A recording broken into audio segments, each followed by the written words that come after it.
In this video, I will explain how to individually configure and use MIPI and USB cameras on the RDK X5. You will also learn how to run both cameras at the same time without any conflicts. Let's say YOLO V10 on the front camera and a completely different AI model on the rear camera, ideal for robotics, surveillance, and automotive AI applications. In the previous video, you already saw what the RDK X5 is capable of, but honestly, that was just a small glimpse. The real power of the RDK X5 is this. You don't need any external AI accelerator. You don't need an AI hat like Raspberry Pi. The RDK X5 already has an onboard BPU brain processing unit. That means AI runs directly on the board, out of the box, no extra hardware, no complicated setup. I have already demonstrated this in my previous videos. Using the RDK X5, you can build high-level AI projects very easily.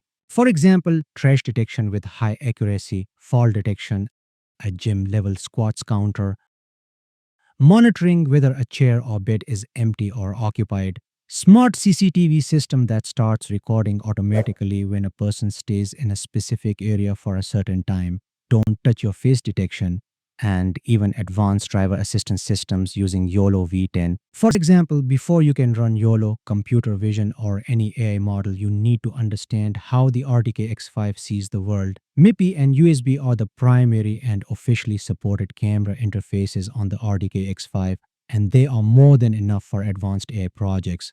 The RDK stereo camera module designed for the RDK X5 actually contains two separate image sensors and both connect via MIPI CSI interfaces on the board. That means the stereo camera uses two MIPI camera connections simultaneously to capture left and right images for depth and stereo vision. It's a bit expensive than a USB camera, but it's absolutely worth it. I honestly don't know which camera you have or if you already have both cameras, so I decided to show you how to use both of them properly. So let's start with the USB camera first. You don't need to buy any fancy or expensive webcam for this. Almost any USB webcam will work, but of course, if you can afford it, I would recommend going for a good quality HD webcam because better image quality always gives better AI results. The good thing is USB cameras are easy to use. Just plug them in and you are ready to go.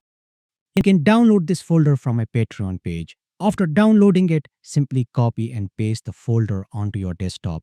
Inside this folder, you will find two more folders. One folder contains scripts related to the MIPI camera and the other folder contains scripts for the USB camera. So let's go ahead and open the USB camera folder first. First, let's open this basic Python script. This script is using the model called FCOS_512 by 512_NV12.bin. If you go to the same path on your RDK X5, you will find many more AI models available.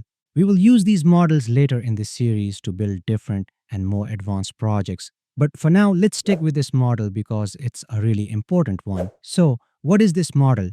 This is a real-time object detection model. It allows the RDK X5 to see and understand objects in front of the camera. Using this model, you can detect people, detect common objects, track movement in real time, trigger actions based on detection result. For example, turn on a light when a person appears, start video recording automatically, control a robot when an object is detected, build smart surveillance or monitoring systems.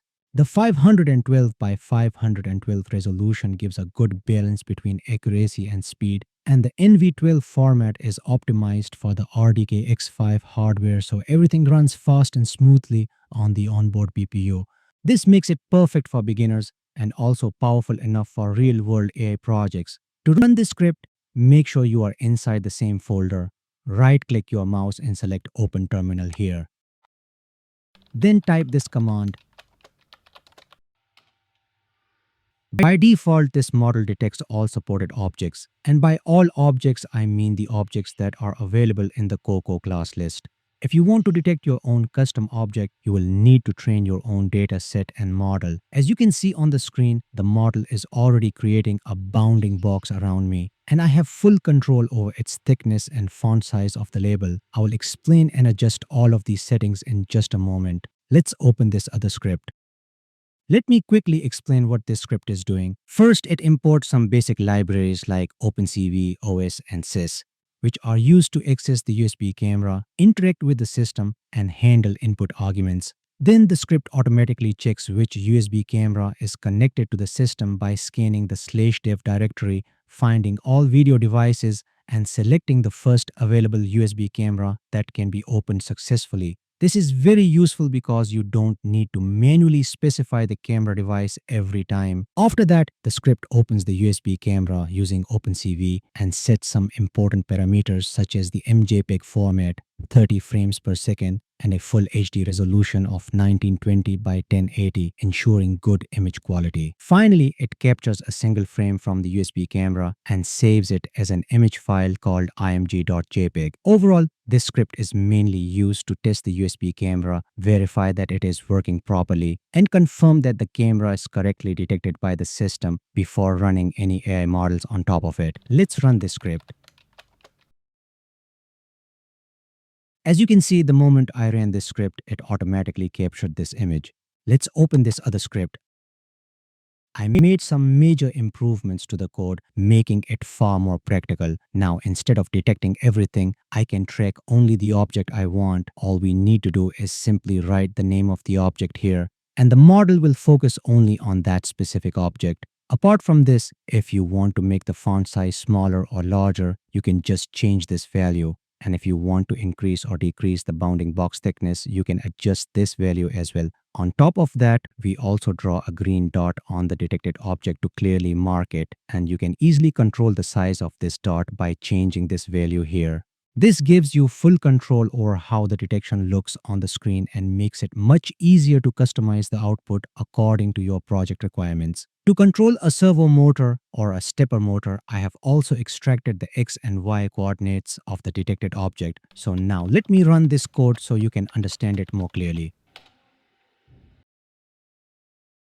As I move in front of the camera, you can see the system detecting me in real time. The bounding box follows my movement smoothly, and the green dot stays locked on the detected object. You can also see the X and Y coordinates updating continuously as I move. These values change in real time, which means they can be directly used to control a servo, a stepper motor, or any external hardware. So basically, the camera doesn't just see the object, it knows where the object is, and that's what makes this setup so powerful for robotics and automation. Now, let's move on to the MIPI camera and start with this basic script. In this example, we are using the same model, and by default, it detects all supported objects. So let me run this script so you can get a clear idea of how it works. As you can see, the output looks almost exactly the same. The only difference is that this time we are using the MIPI camera instead of the USB camera. Same detection, same AI power, just a different camera interface. Now, let's open this other script. I have made the previous code much more practical in this version. Using this script, you can specify the exact object you want to detect. Just like the previous example, I have also extracted the X and Y coordinates of the detected object. These XY values can be used to control servo motors, stepper motors, or trigger other external circuits, making this setup perfect for real-world robotics and automation projects. This camera is already open, so now let's open the USB camera as well.